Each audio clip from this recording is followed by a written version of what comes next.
क्या आपको डर लगता है अपने बच्चे का नसीब देखकर? उनकी पढ़ाई, उनका करियर, उनका अखलाक और वो दुनिया जो हमारे बाद उनका इंतजार कर रही है।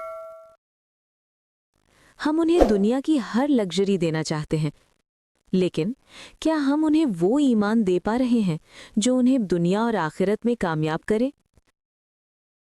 अब शाबान का महीना शुरू हो चुका है, रमज़ान दस्तक दे रहा है और हम अक्सर एक बहुत बड़ी गलती करते हैं।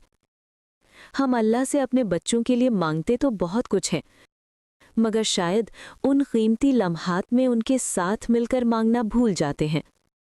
आज की वीडियो में हम सिर्फ शाबान की फजीलत नहीं देखेंगे, बल्कि हम कुछ ऐसा नया सीखेंगे, सुन्ना से समझेंगे कि कैसे चंद दुआएं, चंद अल्फाज हैं जो नस्लों की तकदीर बदल देती हैं।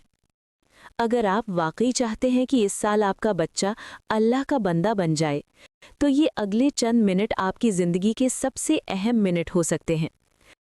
सबसे पहला सवाल जो हमें खुद से करना चाहिए, क्या हमने इबादत को सिर्फ रस्मों की नज़र कर दिया है? बेटा पूछता है, बाबा, रमज़ान से पहले इतनी तैयारी क्यों? क्या रमज़ान का महीना सिर्फ भूखे रहने के लिए है? बाबा, नहीं बेटा, ये महीना पेट को खाली रखने का नहीं, बल्कि दिलों को पाकीज़ा करने और रूह की सफाई का नाम है। अगर हमारे रवैयों में नरमी और दिलों में खौफ खुदा पैदा ना हो, तो ये महीना महज एक रिवायती मश्क बनकर रह जाता है। और क्या आपको पता है, हमारे प्यारे नबी मोहम्मद सल्लल्लाहु अलैहि वसल्लम शाबान के आते ही रमज़ान की तैयारी शुरू कर देते थे। बाबा, अल्लाह के नबी सल्लल्लाहु अलैहि वसल्लम कैसे तैयारी करते थे?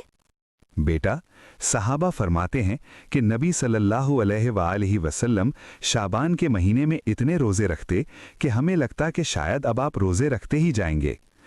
हुजूर फरमाते थे कि ये वो महीना है जिसमें लोग गफलत बरतते हैं, जबकि इस महीने में बंदों के अमल अल्लाह की तरफ उठाए जाते हैं, और मैं चाहता हूँ कि मेरा अमल उस वक्त उठाया जाए जब मैं रोज़े से हूँ। ये प्रैक्टिस सिर्फ भूख का बर्दाश्त करने के लिए नहीं थी बेटा, ये अल्लाह से जुड़ने की थी। और आज की साइकोलॉजी भी कहती है कि किसी भी नई आदत को अपनाने में 21 दिन लगते हैं। इसलिए शाबान वो ट्रेनिंग ग्राउंड है जहां हम अपनी और अपने बच्चों की स्पिरिचुअलिटी की बुनियाद रख सकते हैं, ताकि माह रमज़ान का पहला दिन बोझ नहीं बल्कि एक जश्न लगे। हम गलती कहाँ करते हैं? हम बच्चों को रिचुअल्स में उलझा देते हैं, एसेंस में नहीं। इस्लाम में बरकत रस्मों से नहीं, कनेक्शन से आती है। अक्सर हम पेरेंट्स शिकायत करते हैं कि हमारा बच्चा जिद्दी है, शुक्र अदा नहीं करता, सॉरी नहीं बोलता, लेकिन क्या हमने उन्हें माफ़ी की रूह समझाई है? अली बेटा, नबी सल्लल्लाहु अलैहि वसल्लम ने फरमाया कि शाबान की 15वीं रात अल्लाह सबकी मग़फ़िरत फरमा देता है, सिवाय उनके जो कीना यानी दिल में नफ़रत रखते हैं। तो क्यों ना हम इसकी इब्तिदा एक दूसरे को माफ़ करके करें। मैं पहले तुमसे माफ़ी मांगूं। अगर कभी मैंने तुम पर ज़्यादा सख्ती की हो तो मुझे अल्लाह के लिए माफ़ कर देना। ये है द पावर ऑफ एग्जाम्पल। जब बाप माफ़ी मांगता है तो बच्चे का ईगो टूट जाता है।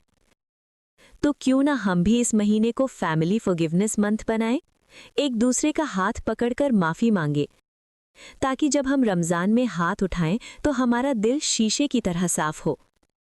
अब आते हैं उस बात पर, वो कौन सी दुआएं हैं जो बच्चों का नसीब बदल देती हैं? नबी की सिखाई हुई इस दुआ को शाबान से ही अपना मामूल बना लें। अल्लाहुम्मा बारिक लना फी रजब व शाबान व बल्लिगना रमदान। ए अल्लाह, हमारे लिए रजब और शाबान में बरकत अता फरमा और हमें खैर व आफियत के साथ रमज़ान तक पहुँचा दे। और साथ ही इन 3 कुरानी दुआओं को अपना मामूल बना ले। आँखों की ठंडक के लिए रब्बना हब लना मिन अज़वाजिना व ज़ुर्रिय्यातिना क़ुर्रत अयुनिन वजअलना लिलमुत्तक़ीना इमामा। फरमानबरदारी के लिए रब्बना वजअलना मुस्लिमैन लका व मिन ज़ुर्रिय्यतिना उम्मतन मुस्लिमतन। नमाज की पाबंदी के लिए रब्बि जअलनी मुक़ीमस्सलाति व मिन ज़ुर्रिय्यती। याद रखिए, जो बच्चा अल्लाह के सामने झुकना सीख गया वो कभी दुनिया के सामने नहीं हारेगा। इस साल बच्चों को सिर्फ सहरी और इफ्तारी में नहीं, दुआ की तलब में पलने दें। याद रखिए, आपके बच्चों का नसीब सिर्फ उनके नसीब का फैसला नहीं है, ये आपकी सदकाए जारिया का फैसला है। जब हम चले जाएंगे तो सिर्फ ये दुआएं ही हमारा सहारा होंगी। इस शाबान सिर्फ घर की सफाई मत कीजिए, अपनी नस्लों की तकदीर की सफाई कीजिए। आज मौका है, उनका हाथ पकड़ें और उन्हें अल्लाह की दहलीज तक ले जाएं। क्या पता अगले साल नसीब के फैसले लिखते वक्त हम उनके साथ हों या ना हों। जज़ाकल्लाह।